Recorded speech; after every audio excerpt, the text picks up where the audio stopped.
नमस्कार मित्रों, मैं प्रशांत राय 50 दिन 50 कविताओं का आज 8वां दिन और 8वीं कविता। आज आप मेरे विचारों से 8वीं बार अवगत होंगे। जो मुझे सुनते हैं वो जानते हैं कि मैं रोज़ बस 5 मिनट कहता हूँ। आप अपने विचारों को विराम दे के मेरे विचारों को सुनिए। और जिन्होंने भी मेरी इतनी कविताओं को प्यार दिया उनको धन्यवाद। और जो भी मुझे पहली बार सुन रहे हैं उन सबका इस्तकबाल करते हुए मैं अपनी कविता को आपके सामने रखना चाहूँगा। तो आज की कविता है संस्कृति।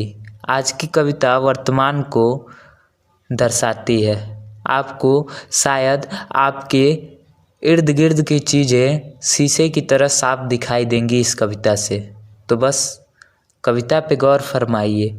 इतिहास का संवाद वर्तमान से क्यों सवाल कर रहा है? इतिहास का संवाद वर्तमान से क्यों सवाल कर रहा है? क्या सभ्यता को आग लगी है और संस्कृति पर मनुष्य मलाल कर रहा है? क्यों नहीं बची है लज्जा तन पर और मन पर वो संयम नहीं है? क्यों बार बार दरिंदगी और संचय को सादगी सक्षम नहीं है? क्यों असुरक्षित नारी असभ्य पुरुष अद्भुत समाज को पाल रहा है? क्या सच में ये कलयुग है या खुद मनुष्य कलयुग ढाल रहा है?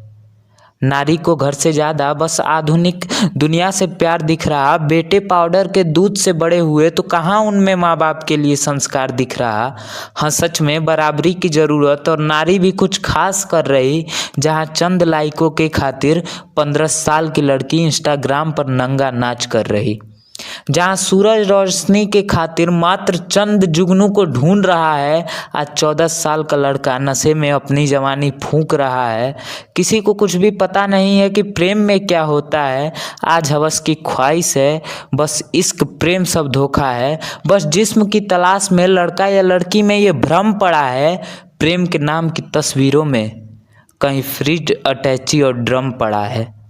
जहाँ खिलौने खुद इंसान और पत्थर से टूटने खुद कांच आ रहा है। जहाँ बच्चों को ज्ञान से घिरा और अशब्द वाणी पर रास आ रहा है। तो कैसे सोचे कि भारत का भविष्य सुरक्षित हाथों पर है? अगर सब कुछ ठीक ही है तो फिर सिकन कैसा इन माथों पर है? भारत वो जहाँ चीरहरण पर वस्त्र के खातिर महाभारत होता था, जहाँ एक लक्ष्मण रेखा टूटने पर रामायण और अहिल्या वाला भारत होता था। जिसके परीक्षण में परिक्रम की कमी वो शहजादी कैसे हो सकती है?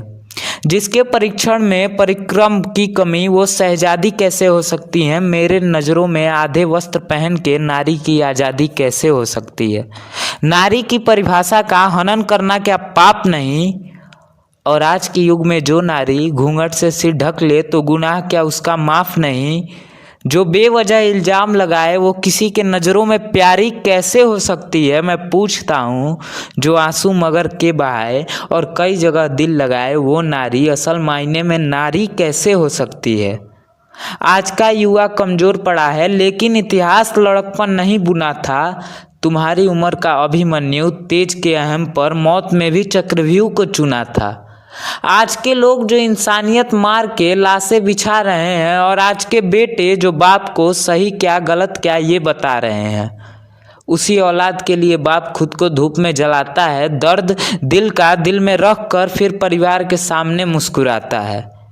संस्कृत को जननी कहते हैं और ये सबकी परिभाषा है। और अंग्रेजी बोलना आधुनिकता नहीं है। याद करो, हिंदी मातृभाषा है। अगर सच में जानना है धर्म को तो इतिहास के कुछ ख्वाब पढ़ो। कितने अपने ग्रंथ पढ़े हैं? रामायण जैसी किताब पढ़ो।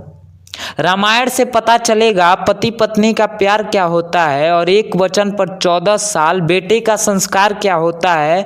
लक्ष्मण भरत और कुंभकर्ण से सीखो भाई के खातिर क्या करना होता। और राम से थोड़ा धैर्य सीखो, सीता से सीखो, स्थिति में नहीं बिखरना होता। मगर आज के युग को क्या मतलब होगा इन बातों से? आज तो बस दिखावा चल रहा, खेल रहे जज्बातों से। मैंने देखा है विध्वंस प्रकृति, रेत फिसलती हाथों से। मैंने देखा है उदास समुंदर, दिन में बदलाव उन रातों से। वो रातें जो सुख में ठहराव नहीं लेती, वो रातें जो सुख में ठहराव नहीं लेती और दुख में रुक सी जाती हैं। वो बातें या वादे जो बस समय के साथ बदल के टूट सी जाती हैं। हर वक्त जगह को बदलते देखा मैंने वहाँ ठहर के। मैंने देखा बदलाव खुद में, खुद से हर एक पहर के। कहाँ वो प्रेम बचा है, नाती को कहाँ दादी कहानी सुनाती है, कहाँ अब वो बसंत आता है, कहाँ घर में रहने गौरैया आती है। क्यों नहीं अब तितली दिखती, या कहाँ भोर से लालिमा खिलती है। धीरे धीरे पता चल रहा क्यों चांद को भी देख के शांति नहीं मिलती है।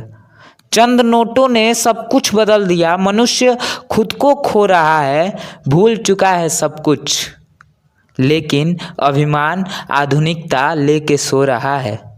और नींद भी कितनी अच्छी आ रही, क्योंकि हर पल विध्वंस हो रहा है। अगर अब खंगाल के देखो तो वो सभ्यता कहाँ है, लेकिन नहीं मरा है। देखो तो सबके अंदर कली और कल की दोनों का अवतार रचा बसा है। तो कलम खुद से चल रही, लगता है कभी संभल रहा है। ये कलम खुद से चल रही है, लगता है कभी संभल रहा है। ये कैसी कविता है, स्याही से बार बार पन्ना जल रहा है।